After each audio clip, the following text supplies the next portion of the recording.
Hello viewers, you are watching YCA channel, Young Chorai Association channel on YouTube. This is Dr. Lal Trakim, Assistant Professor, Assam University, Silchar, Manikbond Village. We welcome you to this channel and we request you to kindly watch this episode which we have prepared for this very special occasion. Today we have Mr. Kisan Chorai with us, who has recently bagged ACS through APSC Assam. He is the first to have ACS from the Chorai community, and today we would like to have a chit chat with him and a few moments together with him. We are extremely grateful to him for sparing his busy schedule to be with us this evening. Mr. Chorai, we congratulate you on your remarkable success and we welcome you today.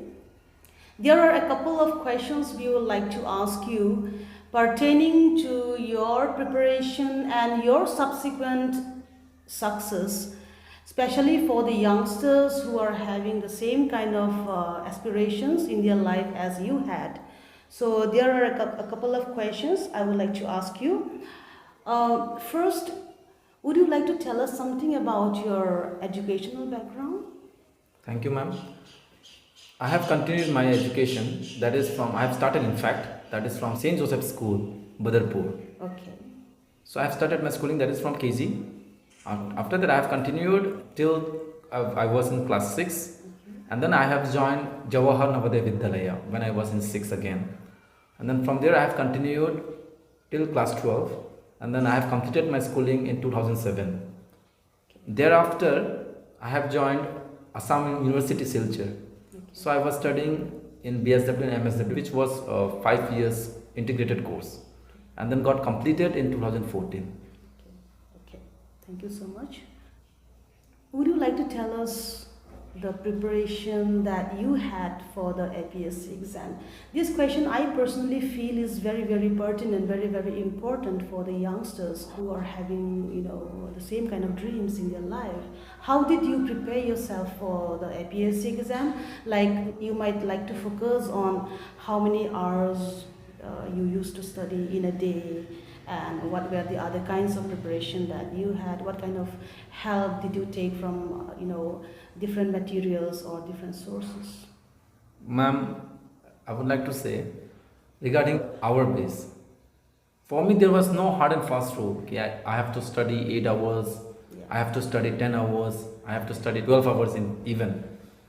So what I have to do, as I was working as well as I was preparing for myself, the time that I kept for myself was 6 hours. So I used to segregate my time. So let's say it's about 24 hours. I used to give time in morning, that is 1 to 2 hours. That means I used to segregate that way 2 hours, and then when I come after my job, so after I come back in my room, and then I have to work for myself for 4 hours. So total 6 hours. In a day? In a day. But this was more in a form of every day. Means it has become a habit for me, in fact. Okay. So sometimes I used to go out even. It's not that I have to always concentrate for 6 hours, and then only because of that 6 hours I have practiced. It's not like that. So even there is a birthday party of my friend, then I used often go, and then I have to chit chat even with my friends. So those things also very important.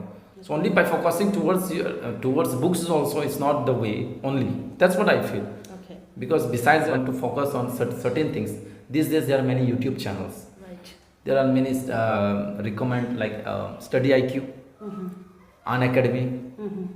So there are a lot of sources. So if one really feels that I can do this, and then I want to achieve this, then there are a lot of sources these days because of digital India. Yes. So there's a lot of other way through which you can get into, and then you can make your own way. Okay. So doing that, and then plus there was a coaching center which was helping me out in certain of my journey. It was Bodh Thakur IAS Academy.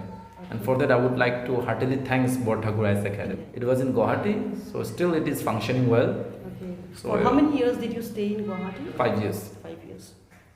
So you were there in the coaching center. Coaching center. Okay, taking classes, Taking attending classes.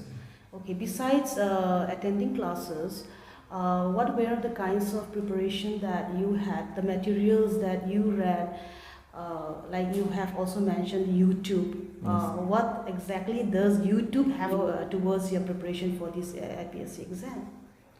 Ma'am, there are a lot of phenomena when we study geography. Okay. In fact, a lot of things like there are a lot of contents in which students are not aware of. Okay. So if a student really has an interest of knowing something, so because reading books and then from there again making notes, it took a lot of time. Right. So what YouTube helps is that it makes your time means because you have a time constraint. Right. So you can't simply go and then just study. So here we have to do smart study.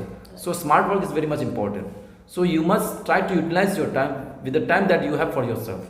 As I was working, so it was very difficult for me, in fact, to manage time. Right. So what I used to do is that from YouTube channels, that just say for example climate, Okay. or you say monsoon. Right. So when we say monsoon, so this chapter is really it's a very vast thing. So just by going through and then there will be a lot of phenomena in fact in that monsoon chapter. Right. So reading and then again self-studying again will not help you, Reading, will not be watching. much fruitful. So that's what I felt. First I used to YouTube. From there I used to learn something, and if there's something which I want to make notes, I used to make notes and then go and then read textbooks. Okay. So that's how YouTube really helps. Okay. Okay. Great to know about that. My next question to you would be, how about your dreams and plans now that you have become an SES, a civil servant? What about your dreams and plans for your nation as well as for your community? My dream of nation is it's about the connectivity, the rural and the urban. Okay. There is no doubt government is trying. Okay. Since independence, government has been always trying. Even Gandhiji's dream was to develop the rural India, because he said if you want to see the real India, then go and see the rural. There you will find the real sense of India. So focusing on this statement, I also want to see, ma'am, that is the connectivity, that is the infrastructure development in all way. Taking example of my own village, Manikmon, there are a lot of students who are going to schools and then who really need internet to access certain things. Exactly. So we don't have that facility. Even there is an issue of network. There is no mobile tower in our village. Students used to face many problems. So what I felt is even these days, along with government, we citizens are also very much responsible for that. We can't always blame government. So anyway, I want to see my nation in such a way that rural community is developed. So in terms of road connectivity, transportation, communication, education, and health. So these are the certain things. Thank you so much. And considering the fact that you are the first SES from the Chorai community, do you have any particular dream or plan towards your community, the Chorais? Ma'am, this dream was from the very beginning, in fact. Right. I want to see civil aspirant. I have just cracked APSC, but I want to see my community to crack UPSC. Right. Along, they serve the nation as well as so that they can serve for their own community. So I want to see them in such a way. In fact, I'm dreaming of today's youths, even the upcoming students, so that there may be each individual who is serving the nation as a civil aspirant. From each home, an individual should be there. Okay. So I'm trying that, and in fact, there will be full support from my side for them. That's great. That's really great. Okay, for the last question, what would you like to say to the youngsters as words of encouragement or words of advice? What would be your advice to the youngsters who are having the same kind of aspirations as you had? Friends, I would like to say, don't fear. There will be a lot of circumstances in your life. There will be a lot of obstacles throughout your journey. And even there will be a time when you are frustrated, when you are irritated. So actually, don't fear all those things. Those are all the part of your success in such a way. Because if you want to enjoy your success, the fruit of success will come after all these circumstances when you overcome all those. So just consider that these are the part of your success which is leading you to success. So these are the things. So when there is a time of irritation, frustration, don't fear. Just move on. If you fail once, again stand up and then go for your goal. And then even I'm 100% sure, I can guarantee you that even after falling, again, if you get up and then if you chase your dream, the dream will be yours and you will enjoy the fruit of the success that you were searching for. Thank you so much. Thank you. We congratulate you once again and we wish you all the best for the years to come. We are extremely, once again, I'm expressing my gratitude to you. We have had wonderful, memorable moments together. And I believe that whatever you have expressed, the words of encouragement, the words of advice that you have expressed to the youngsters will certainly assist them in their journey towards their dreams, towards their dreamland. Thank you so much, Mr. Kisan Chore. Thank you, ma'am. Thank you Thank so you. much. And to the viewers, thank you so much for watching us. Keep watching us.